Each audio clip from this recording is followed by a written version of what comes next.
जब रजब का महीना आता तो नबी अकरम सल्लल्लाहु तआला अलैहि वसल्लम ये दुआ पढ़ते थे, अल्लाहुम्मा बारिक लना फी रजबिन व शाअबान व बल्लिगना रमज़ान।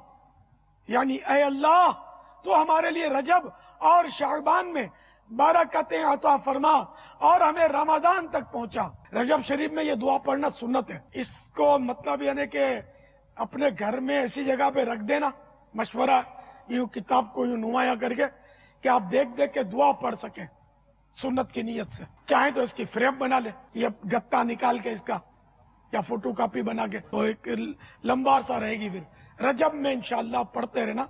चलो हम पढ़ लेते हैं। आज बहुत कम मतलब यानी कि अल्फाज की दुआ है। अल्लाहुम्मा बारिक लना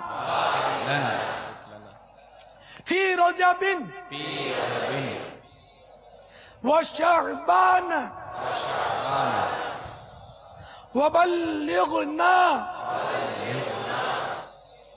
रमज़ान। अल्लाहुम्मा बारिक लना फी रजबिन व शाअबान व बल्लिगना रमज़ान। अल्लाहुम्मा बारिक लना फी रजबिन व शाअबान व बल्लिगना रमज़ान।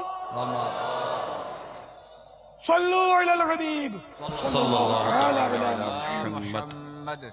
जिन्होंने ये रिसाला पढ़ लिया ना कफन की वापसी, वो भी पढ़ें। जैसे मैं अपना अर्ज करता हूँ, सुबह को इस रिसाले को एक बार फिर देखने का मौका मिला।